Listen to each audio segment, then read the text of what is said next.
Hi, my name is Frances Vargas, and today I'll be discussing the film Bring It On and how it was much more than a cult classic cheerleading film that millennials everywhere love. Bring It On was actually a film that brought social awareness in American culture to topics dealing with oppression such as cultural appropriation, racism, discrimination, underlying racism, adopting culture, and so much more.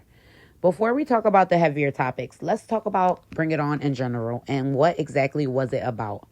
Bring It On is a cheerleading film that was released in theaters on August 22nd, 2000. The film follows the San Diego Rancho Carne Toros as they attempt to win cheer finals for the third year in a row, but not if the East Compton Clovers have something to say about this. The film stars Kirsten Dunst and Gabrielle Union as two cheer captains facing off during cheer finals. The movie uses comedy to touch on social topics surrounding cultural appropriation, racism, discrimination, profit without credit, and so much more. Now we will discuss what exactly cultural appropriation is and what are some examples of this in the film Bring It On. Cultural appropriation is the adoption of elements from a minority group or marginalized culture by members of a dominant culture, often without understanding, acknowledgement, or respect. Some examples of cultural appropriation included in the film Bring It On are profit without credit, stereotypes surrounding sexuality and underlying racism, adopting culture, whether that be clothing, hair, or so much more. Now we will go a little bit more in depth and discuss these aspects of cultural appropriation, starting with profit without credit. So profit without credit is when people of a majority group gain popularity or monetize for adopting cultural elements or traditions from a minority group without giving credit. An example of this from the film Bring It On would be Big Red stealing the East Compton Clover cheer routines without giving them their credit and without intending to do so. Next, we have stereotypes, discrimination, and underlying racism. Stereotypes are wildly inaccurate beliefs usually based off of a person's race, ethnicity, or gender. Discrimination is an unjust or prejudicial treatment of individuals based off characteristics like race, age, sex, or disability, often rooted in biased stereotypes or systematic inequalities. Underlying racism are practices, cultural norms, and invisible policies that disadvantage certain minority groups without intent.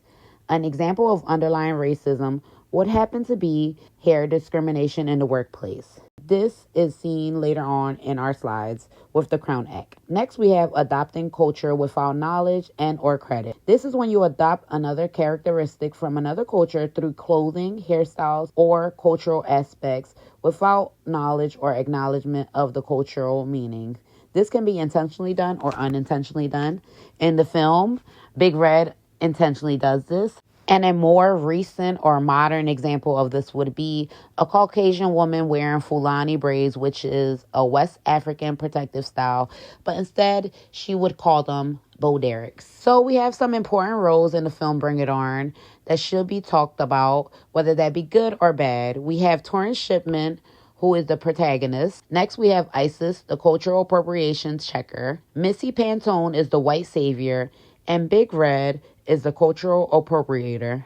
In the next few slides, we will discuss each character and delve a little deeper into why they are important in the film. Torrance Shipman is the protagonist and becomes the newest cheer captain. She wants to be a fair cheer captain by trying to satisfy all the cheerleaders on her squad with her decision making.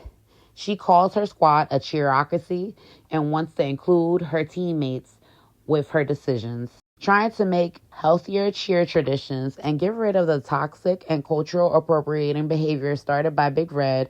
When she's made aware, she wants to do better when she finds out her team has been using cheer moves that were stolen from the East Compton Clovers, which she's made aware by Missy Pantone.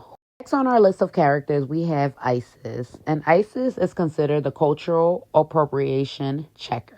Isis is the cheer captain for the East Compton Clovers and is on a mission to make sure the Toros don't win with cheer moves that they stole from them. Isis calls out cultural appropriation and acknowledges the popularity gained by white people when they participate in profit without credit. Isis is definitely not afraid to speak her mind, and she calls out cultural appropriation to both Missy Pantone and Torrance Shipman. During an interview with a magazine, Gabrielle Union recently said, "I made her gracious, this decent, kind leader, and I was still a villain in that movie for making her want accountability for their theft of their work product and the cultural appropriation." Gabrielle talked about how her character Isis was downplayed because she didn't want to play into the stereotypical quote-unquote angry black woman role. Instead, she still was criticized for her character. Next, we have Missy Pantone, who is considered the white savior. Missy Pantone is a gymnast and a transfer student from Los Angeles who decided on cheerleading as a last resort. She is considered a rebel and does not fit into the mold of your stereotypical cheerleader. Missy is stereotyped by both Courtney and Whitney, who are two Toro cheerleaders,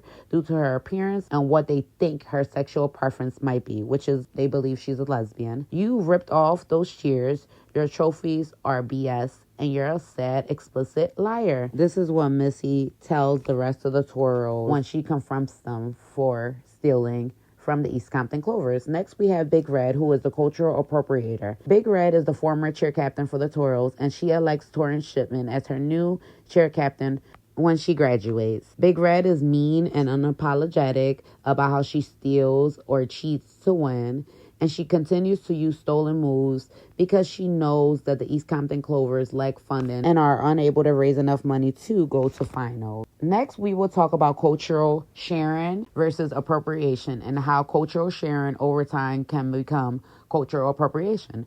So cultural sharing is a tool used to learn about cultural diversity through people sharing cultural traditions, ideas, and much more.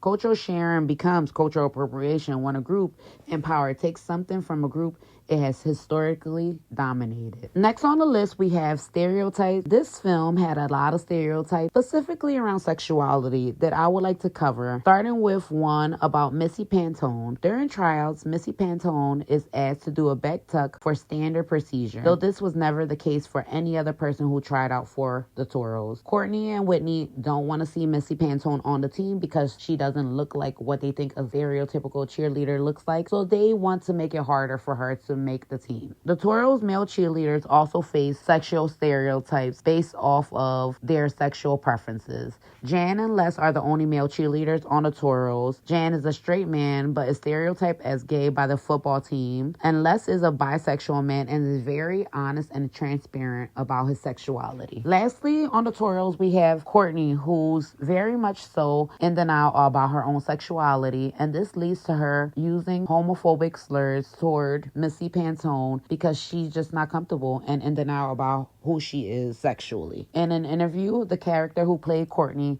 actually stated that she believes that Courtney was supposed to be a bisexual character. So how is Bring It On relevant today? Bring It On is relevant today based off of many aspects. Some of those include Black Lives Matter, Black Lives Matter core beliefs, Black TikTok strike, the Crown Act, and LGBTQ laws. As far as Black Lives Matter goes, it was started on July 13th, 2013, in response to the acquittal of George Zimmerman in the murder of Trayvon Martin. The core beliefs of Black Lives Matter include ending marginalization and systematic targets towards Black people. So we can see how that's still relevant compared to the film Bring It On. Next, we have Black TikTok Strike. Black TikTok Strike is very important because in the summer of 2021, Black content creators decided to strike from creating dances for the platform after not being credited correctly for their original ideas. Instead, white people who were content creators were being credited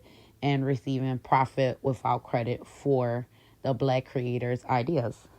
Next, we have the Crown Act, which stands for Creating a Respectful and Open World for Natural Hair. This act was started in 2019 by Dove and the Crown Coalition. And this Crown Act was put into place to make sure that people were not discriminated, specifically Black and brown people, for their hair in the workplace. And lastly, we have the LGBTQ plus laws. Laws have been put into place making discrimination against LGBTQ plus illegal, included in workplace, schools, and much more. Hopefully you learned a little bit more about Bring It On and how it was much more than just a cult classic. This film touched on a lot of social awareness topics And hopefully you enjoyed watching this video. Lastly included are the sources that I use for this project. Thank you for watching. Bye.